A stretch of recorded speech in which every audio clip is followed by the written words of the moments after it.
Hi. Yeah, so this is another one where I'm the driver at the wheel. I thought I'd change it up from the usual analogy that I used there because Christian will be on. He just is tied up with some obligations currently and might even be a literal driver at the wheel right this second. But I'm launching a bit early, just so I can knock out this week's developmental stuff, and have the runway cleared so we can get into the more dialogue based fun stuff that you primarily come along for.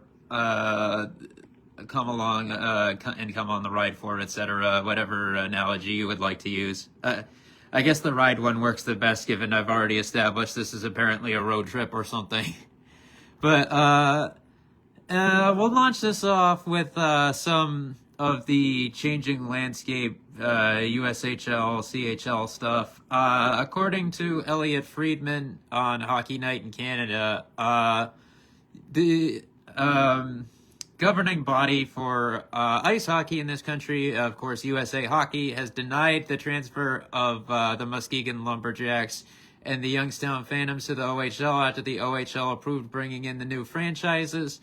So what that entails is not necessarily that it won't happen, but if it does, it is going to be one of those very much rogue situations, I guess. I don't know for sure if that is going to occur, but that would likely be what that looks like, in a somewhat comparable manner to those AJHL teams departing for the unsanctioned BCHL,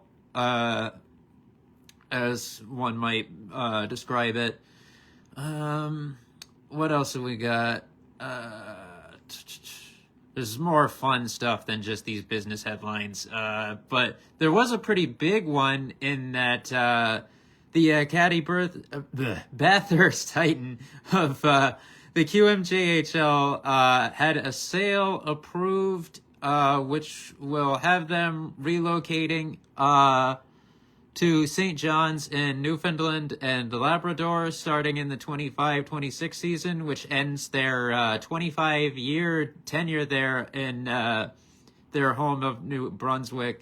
And their time in Bathurst, they had pretty decorated history, some hardware to their name. They developed some players like Patrice Bergeron and I believe... Let me double check on this. I feel kind of embarrassed that I don't remember offhand, but I think Roberto Luongo was on that list as well. No.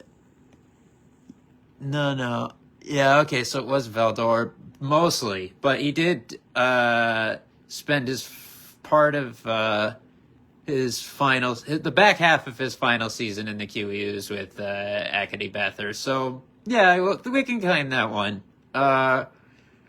Amongst other names on that list are Hendrix Lapierre, of course, of the Washington Capitals system currently, Noah Dobson. It's some decent success there in putting talent into the NHL in that time period. Of course, in their time in Laval, they had an even more successful track record, but that's neither here nor there. It's very sad to see this chapter end. Their statement read, let's see, the Acadie Bathurst Titan announced earlier today, or rather this is the QMJHL news release, but there is some input from their ownership group here, the incumbent one, I believe. Let me look over it again, though, for certain. Yeah, so the team president, Serge Thoreau, has some input here. The Acadie Bathurst Titan announced earlier today that the team has been sold to a trio of investors and will relocate to St. John's, Newfoundland and Labrador, beginning with the 25-26 season. The final details were finalized, bit of a redundant sentence there, yesterday evening in the agreement with the new ownership group. let's see. Was officially signed. This brings an end to the sale process that began nearly a year ago in January 2024 under the supervision of Ernst & Young. It is a sad day, said Titan President Serge Theroux, one of the 11 Titan shareholders. Too many cooks. The Titan has been an integral part of the Bathurst community.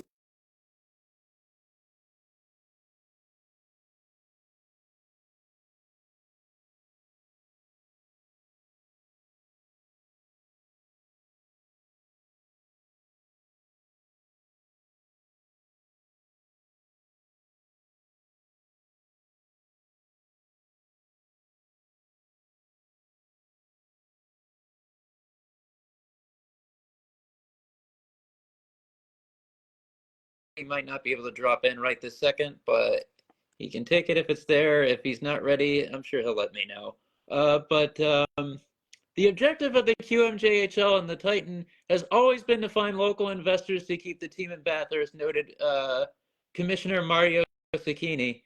However, none of the interested groups had any intention of operating the team in Bathurst in the medium term. Let's try again. Okay, it should be working. Let's see. My heart goes out to the Titan fans. I sympathize and understand their pain and frustration. The new Newfoundland club, owned by John Harvey Patton, John R. Steele, and Jason Sharp. Let's see. Will play at the Marys Brown Center, which opened in 2001 and can accommodate nearly 6,300 fans for a hockey game.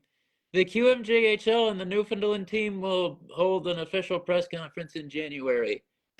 Passed on to me by Jamie Tozer, coverage provider of the St. John Sea Dogs in the Q, via his blog, the Station Nation, which he serves as the editor-in-chief of. The Titans say that they were close to $1 million in loss each season. Sheesh. Also noted that their lease on the arena ends this year as well. Yeah, I'm working on it, man. I'm trying to get you in. It just is not working properly.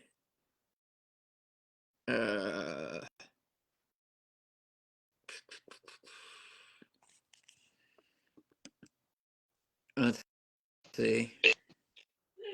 Yeah. What's up? Fifth time's the charm, and I see we got a nice cameo here from Matt. That's pretty sick. Hello. Howdy. We'll be on. We're hopping on a little late, in the middle of some holiday festivities, putting some stuff together, but still carved out some time to hop on this week's episode. Yeah, that's what's up. Yeah, you would have been on even sooner at the back end, weren't so shit. It was just like giving me a hard time, as seems to happen fairly frequently whenever I host. No worries on that end. Let's see, what do we got? Oh yeah, so I'm gonna bring this one up just because it's funny that in other leagues, future considerations actually mean something other than cash compensation. So the Gatineau Olympics and the QMJHL engaged in a trade with the Cape Breton Eagles, in which a second-round pick in this coming draft is headed to Gatineau in exchange for a third-round pick in that same draft. And people are like, why are they getting a lower pick? That doesn't make sense. It's like, because this is basically just the closing of a loop that opened with an earlier trade in the calendar year where they promised future considerations, and this is actually what they're getting back. So I thought that was pretty entertaining. Be better if they got a bottle of Himalayan pink salt, but Man. There was also a blockbuster deal in the OHL, however, wherein the London Knights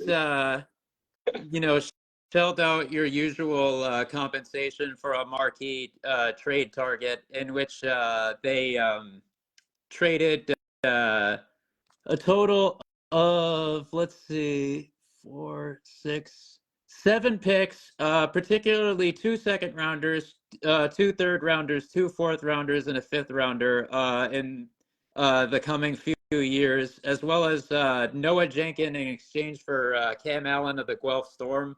As they capitalized on the fact that Guelph is in something of a rebuilding period. The rumor mill, of course, that Jet Luchenko could be part of that process at some point is still whirling. But the thing that's important to consider there is if it does happen, it can't happen until after the World Juniors, most likely, because I believe January 1st is when the window opens for first round NHL draft picks to be traded in the CHL, or at least the OHL. So that is on the table, but it's going to be like more of an ongoing narrative that gets monitored. That's something that happens right away. And since I brought up the World Juniors, I will run down last week's preliminary games and their results. Let's see, preliminary schedule. There we go. I remember one game I remember right off the top of my head was Canada beating Switzerland 7-1, as is wont to happen. Let's see. What else have we got, though? Canada, I believe, beat Sweden 4-2 last night, if memory serves. So there was that as well. Pre-tournament. Yes, there we go. I love Let's see. That 7-1 occurred on Thursday, which is the same day that Germany beat Kazakhstan 4-0. Czechia defeated Latvia 5-1 on Friday. Finland beat Slovakia 6-0 that same day.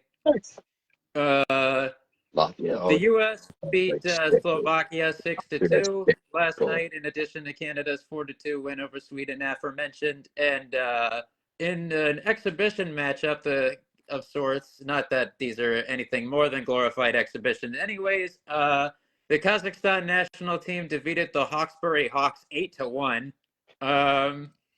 And tomorrow we have a couple more games, 4 total, rather. So 2 couples, even better, before the tournament officially kicks off, with Germany taking on Sweden at 3 p.m. Eastern Time in Belleville, Ontario. The U.S. takes on Finland at 4 o'clock in Cornwall. Switzerland takes on Latvia in Arnprior. And, of course, in Ottawa at the Canadian Tire Center, home of the Sens, for now anyways.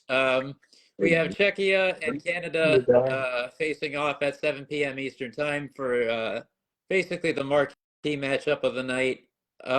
Before the finals, or rather, the finals tournament, but the round robin stage kicks off the day after Christmas, or as our cousins up north of the border call it, Boxing Day. So, it should be interesting to see how things shape up, especially with the U.S. and Canada being in the same round robin group this time around. I have to say, the final selection of that Canadian roster was a little bit like, at some point you just have too many role players. Their top end of their roster looks good, but I'm just not really moved by their defensive group. So I really think I favor the U.S. to repeat this time around if it's going to come down to one of those 2 teams. Are you saying that the GM might need to choose a final solution for the Canadian roster? Man, that was like the best hockey faux pas of that part of the 2000s, probably. Oh, 100%. Can't let it die. Yeah, good. It needs to be remembered. Let's see. I was seeing there's one. Oh yeah. So I'll give this a nod as well. Last week, a week to the day, we had the World Junior A Challenge occur with ultimately the United States prevailing over Sweden in the gold medal game. Final score in that, I believe, was 6-2. Let me double That check. doesn't sound like much of a challenge to me. Mm-mm. I will say it should have been a lot more challenging when looking at the rosters between those two. Like, this is a very down year in the USHL, and like pretty much like I'm pretty moved by like a lot of the Swedish prospects. Like Anton Frondell isn't having the DY that he should have, although to his you know, to be conciliatory towards him, he was forced to play through injury at the beginning of the season, which was foolish on the part of his head coach. But what are you gonna do? Oh yeah, 7-4. There we go. Yeah, goaltending really went out the window in that one. Well, dude, like some of the goals that they were scoring, it was just like an absolute like shit show in front of them. Like they were letting guys just walk down from the top of the circle, then in the middle of the slot. Like, I mean, you're gonna get scored on by those guys. I mean, not for nothing, but there was, for one thing, it's not, this isn't exactly a high skill group. Like, I gotta be real. I'm gonna point something out about this current USHL crop. There are literally 0 players in the USHL this season who are in their DY and have played a minimum of 25 games and are at a point per game. Like, I get it's a hard league to score in, but that's just pathetic. And there were some soft ones that I was not particularly moved by either. Like, it's just I was I thought, I don't know, I thought it was pretty whack. Especially when considering that why is Sweden even giving up that many looks to begin with when they have a good enough team to have superior possession in that game? But like when you're just like totally botching your power plays, not setting anything up, and in the rare instance where you are even able to get penetration, which like the USPK looked absolutely phenomenal, I will say, but like that's just how it's gonna go. No, as a man who has had the time to watch 0 games, Yeah. And I guess I'll call it on this one with just this quick update. This comes courtesy of Hockey News Hub. Kind of developmental adjacent. Uh, I guess this is how things are sort of shaping up with the Daniil Boot and Dmitry Simashev situations over in Lokomotiv Yaroslavl. It sounds like Boot will not sign an extension with Lokomotiv this offseason and will come over to North America this summer. With Simashev also on an expiring contract, it's likely that he will come over with him. Utah likewise has another prospect in the pipeline coming over as well, with Vadim Moraz only having 1 year left on his deal with Dynamo Minsk, with whom he's having a fantastic season with 12 goals to his name, which is already a career high. Is there anything else on that? Let's see. I had a career He high. gave a let's see. He gave a quick update on Roman Kanserov as well. He still has another year left on his deal. With it unlikely for him to leave early. He's one off his career high in goals already, and has already matched his best point total. It's uncertain at this time if whether or not he will go to North America. It depends on where Chicago sees him within their organization, and it does seem like he needs to cook just a little bit more before that really becomes an option. You know, NHL readiness, definitely something you want to thoroughly evaluate, as we have seen even that organization be prone to. They were probably in a rock and a hard place with Kevin Korchinski last year, since he wasn't AHL eligible yet. But some more time in the CHL probably would have done him some good, based off of how last year went and where he is right now. But what are you going to do? And I guess that pretty much wraps it up for this week. Yeah, there you go. So, as I've tried to catch myself up on some hockey headlines, it's crazy to me how many guys who were drafted in the top 5 in the last 4 drafts have anywhere between 12 and 15 points at this exact moment in time. Like, who would have thought Juraj Slavkovsky, Mason McTavish, Leo Carlson, and Capo Caco would all be pretty much hanging out in the same level of offensive output and only a little bit better than, or if not the same as Shane Wright. Like, kind of crazy that all these dudes are producing at roughly the same level at roughly the same time. And to be frank, pretty underwhelming across the board for all of them. Yeah, it does kind of hit upon my sentiments in my op-ed about how player depth has become pretty disappointing as time goes on. Like, with regards to those classes, uh, and of course, we kind of knew what we were getting into with the 2022 class, because on its face, like, we knew a lot of those guys who were going to be on long paths. But just as is, just thinking in terms of games played, like Slavkovsky, Cooley, Mityukov, and Korchinski are the only 4 players from 2022 to have even played a full season's worth of games at this point. Whereas, like, you look back at previous eras, like, things weren't as advanced, but the level of prep was better, because you saw a number of guys like say from like the '03 class, or even all the way through like to the middle of last decade, get drafted and play full seasons right away. Like, even if they weren't really highly touted picks, like you could see that what happened with second rounders pretty habitually. And now, like, you saw like that steep drop off, like by like a number of 23 200 gamers from just 2015 to 2016, which probably was marked with where the downward trend began.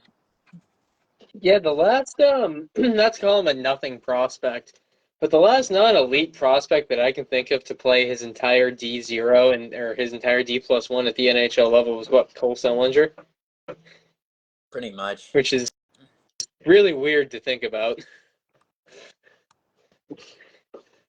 Takes after his father, lots of games played. That's it. That's the narrative. Games played. Yeah. I mean, he honestly is like, he has a bit of James Van Riemsdyk to him as well, where he has like flashes of being an absolute god, but he's mostly just ass, if we're being real. Yeah, I mean, in the Boston market, we get a nice double dip of Mr. Sillinger this weekend, Friday and Saturday night in the home and home. I look forward to seeing him in person be mediocre on Saturday night. You going? Yeah. Boston. Yeah. No. I owed your sister. That's never a good thing. Yeah. So a little bit of, front row view for the Columbus Blue Jackets roster. I am very excited to see, assuming he's not injured, Adam Fantilli in the flesh. Oh, he's fine. He's just having a very mid-year. Like, I think he's just like kind of showing that in terms of like preparedness and effectiveness, that his DY might have been a bit of a fluke. And that without him, especially when you think about the fact that a lot of his, not, I wouldn't even say a majority, but a fair number of his best moments were playing alongside of and developing chemistry with someone who is unfortunately no longer with us in the form of JG13. So like that's a big blow to what he could be doing right now as well. For sure, for sure. The only other sadness I have coming into this game is whether or not Berensky's wrecked after the incident against Philly, because boy, is he a guy I'd love to see before he retires. We have the indication that it might be serious because they did activate Denton Matejchuk from Cleveland's roster. The one thing I can say about that is he was an absolute stud in the dub. I loved watching him when he was with Moose Jaw. So getting a look at him in this early stage in his pro career is pretty valuable in and of itself. So I am a little bit envious there. It's interesting, like the propensity they have,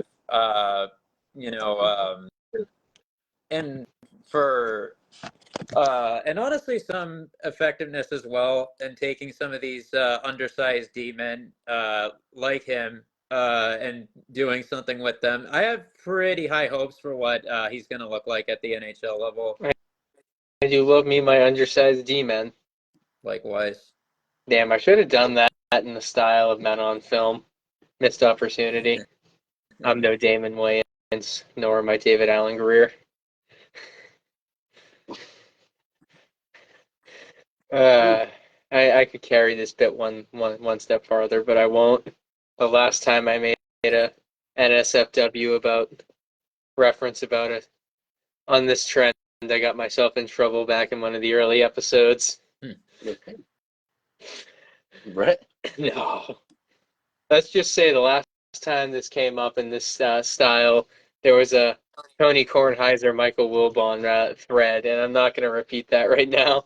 Yeah, that was in episode 4's Big Finish, if memory serves. I'm not going to take it I'm not going to take it 7 steps farther.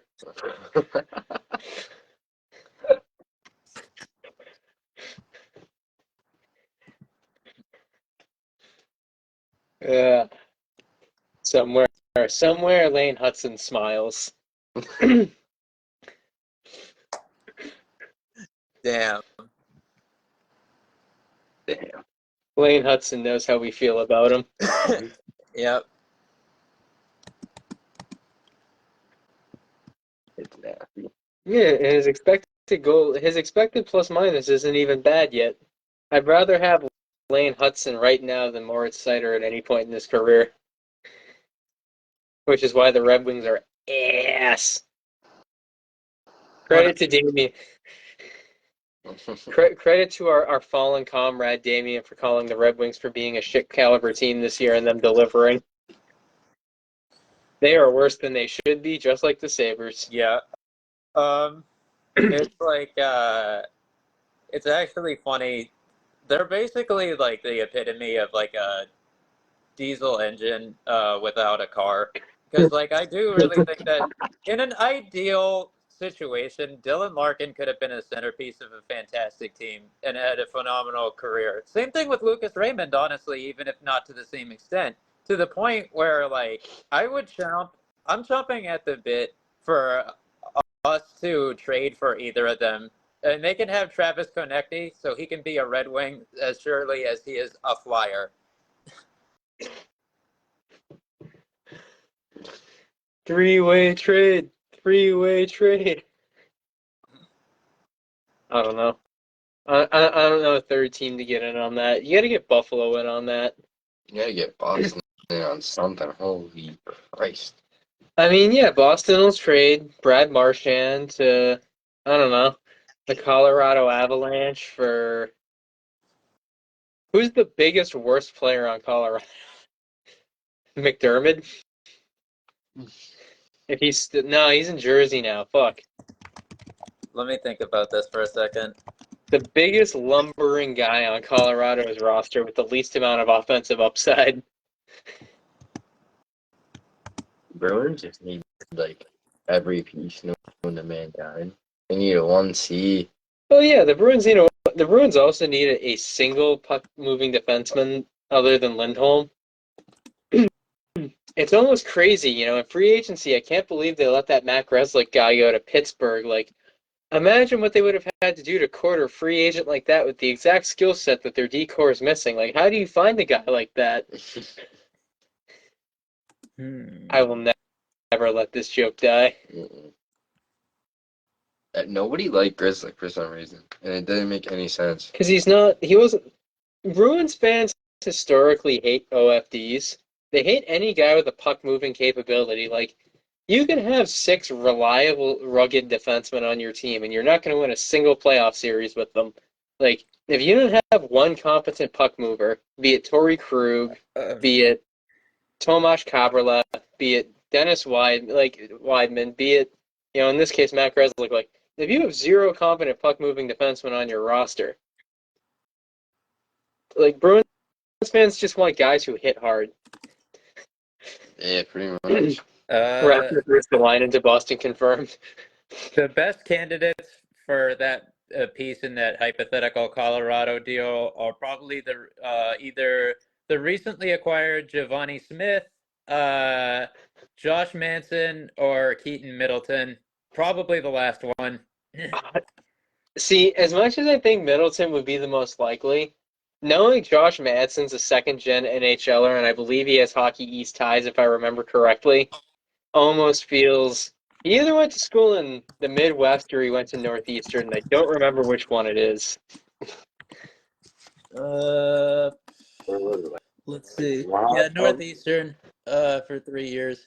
I actually remembered. Yeah, Josh Manson, Northeastern. His dad played in the NHL and was a goon. Boston Bruins defense. He's the most Don Sweeney Boston. He's the most Don Sweeney player in the league that has yet to play for Boston. Yeah, the only literal thing he has going against him is that he was not also cultivated in the American youth system as well, having been a product of Western Canada. That is true, but you look down Josh for sure. DFD occasionally goes off and scores some goals. Likes to fight but isn't good at it. Yeah, puts himself on IR. I don't doubt for a second that if Sweeney were the GM in 2011 and their overall front office makeup were what it is now, that they would have taken him probably higher than they should have. And what's the crazy thing about them and Josh Manson? Imagine going out and getting Nikita Zadorov, and you talk about chemistry, and you could have just gone and gotten Josh Manson, who played 5 years on a pairing with Hampus Lindholm on a team that went to the Western Conference Final not once but twice. Yeah. Like, it's so perfect. It's the perfect thing for the Bruins to do to miss the playoffs at the deadline. Like, we don't need Marchand. We need to get bigger. We're gonna go get Josh Manson.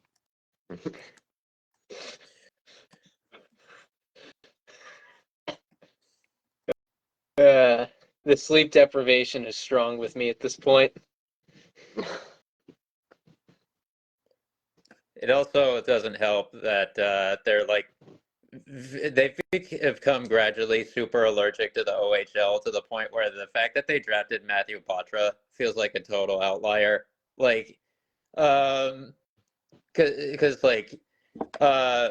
Friggin' Middleton, of course, was a product of Saginaw. Maybe if he had developed in Guelph, they would have liked him more. And Middleton would also have one of the greatest shots in the world because apparently you can go to Guelph and literally develop your shots in game. At least that's the rhetoric that I've heard. It's actually hilarious having heard that argument that the best position to support Jet Luchenko being returned to Guelph was he needs to work on his shot. It's like, you don't work on your shot in the middle of competitive CHL games. You work on those in training camps and in practice facilities. It was complete nonsense. Hey, whatever floats your boat, I guess. I mean, yeah, I've seen crazier shit happen. I mean, there are those high IQ guys who can do it.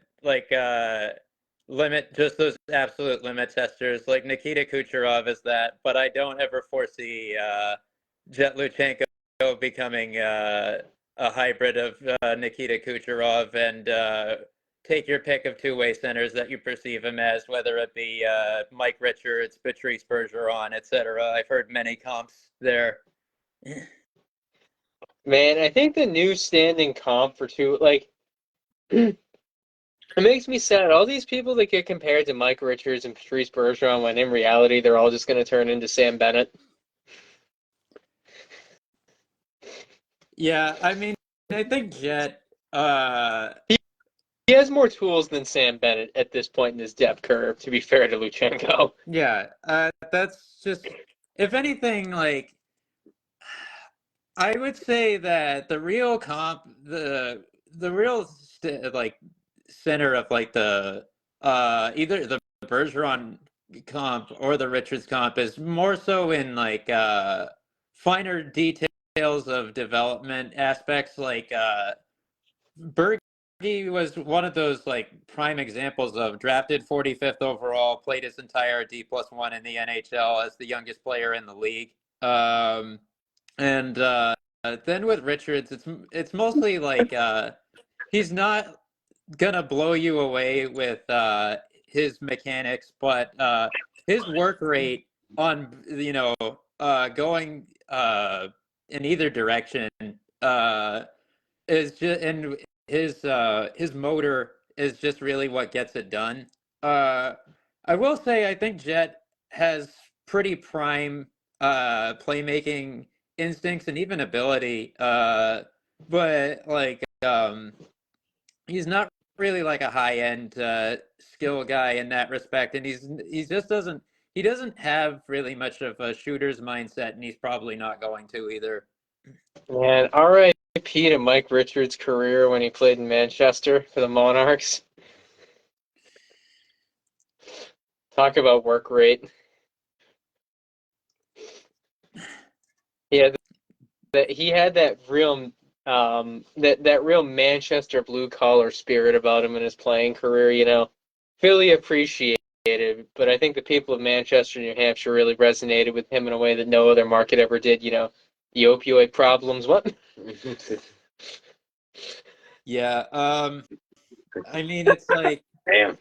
I think it says a lot God bless the that man. as much as like they loved him as a leader when he got it done, when it came time for there to be like a schism between him and Scott Hartnell But his name. in that dressing room, people chose Hartnell's fucking side for whatever reason, and No, that yeah. opened the doors optically for people being receptive to him being traded, which in retrospect was an awful decision because, like, what? This was your mechanism for opening up cap space so you could sign Ilya Bryzgalov? Are you fucking kidding me? Like, at least we can say we won the Jeff Carter deal on its face, even though he also would go to LA and be a part of 2 cup wins, but we got a fucking phenomenal return from Columbus in that deal. But, like, Yeah. the Richards deal is just, there's nothing good to say about it at all. Yeah. But hey, like the highlight of the Bryzgalov run was publicity. You know, it did. Bryzgalov did nothing for the Flyers, but it did do some level of value for the National Hockey League in the terms of people knowing what humongous big means and actually bringing attention to the league that they never would have gotten otherwise. And those people went on to become more than casual fans. So at least Bryzgalov's time in Philadelphia, as terrible as it was for him and the team, I think did have a long-term value for the National, which is very odd to think about. I'll take us being like relevant by any metric at this point too. It's funny, like I think about things that I hated about past eras. Like I've said actively that if they were to tap back into the aggressive mindset that they had, unlike how they are as advisors nowadays, I would take either one of Bobby Clark or Paul Holmgren as GM again. At this point, just because they were willing to take risks, which I guess is part of why we that why I can smile upon that era in contrast with now is they at least took big swings. Whereas like both Chuck Fletcher and Danny Briere are not cut from that cloth. But likewise, like I want us to be, we were always at the center of so many headlines, but nowadays, like, if we're gonna be in the news cycle, it's gonna be because we had a prospect who got his feelers hurt and didn't want to play in the AHL, or our goalie got arrested. And I would like for us to be relevant for things other than stuff like that. Your goalie's going away for a long time. I was a big fan of him too.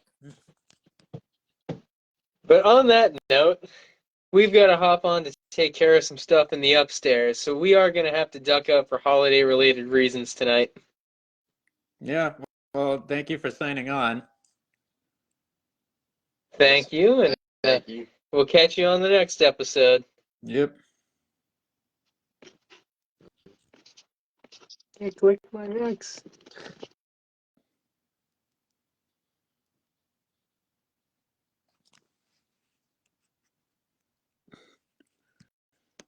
Supposedly he's dropped off, but it's funny because it's just showing like a frozen screen on my end. You know what? I won't call it right now to kill the feed just yet. I do feel like I should fulfill the obligation we often have to cover some PWHL. Let's see. Tonight we did have that shootout victory wherein the Frost took on the New York Sirens and emerged forward victors by a score of 4-3. Good showing by Kendall Coyne Schofield as she scored the first 2 goals of the game. Let's see.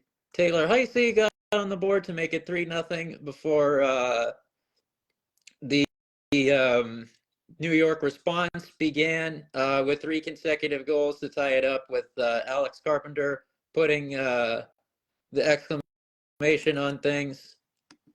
So pretty good looks there. Of course, the way the shootout went, Minnesota went 3 for 4 in their attempts, with New York going 2 for 5. Taylor Heisey was the scorer at the shootout winner for the Frost. Good, so a very good night for her overall. Although she did not receive a star, the 3 stars in the game were Nicole Hensley, rightfully so, as she picked up a 33 save win. Second star was Kendall Coyne Schofield for her 2-goal performance, and Elizabeth Jaguar of New York was the 3rd star. Well, no one was anything more than a +1 on either side. That's interesting. Especially when you consider there was only 1 power play goal scored throughout the entire game. Let's see. Is there anything else worth discussing? We got Boston versus Toronto on Friday when things start back up at 7 p.m. Eastern time. That should be good. Let's see. Anything? What else? What other good games were there last week? Let's see. You had the Montreal victory defeating Toronto 4-3 in overtime on Saturday. Some marquee matchups as well. You had Minnesota defeating Ottawa 5-2 in the XL Energy Center. Of course, that is the home of the Wild. I think I saw there was a pretty good turnout for that game, as you would hope. Let's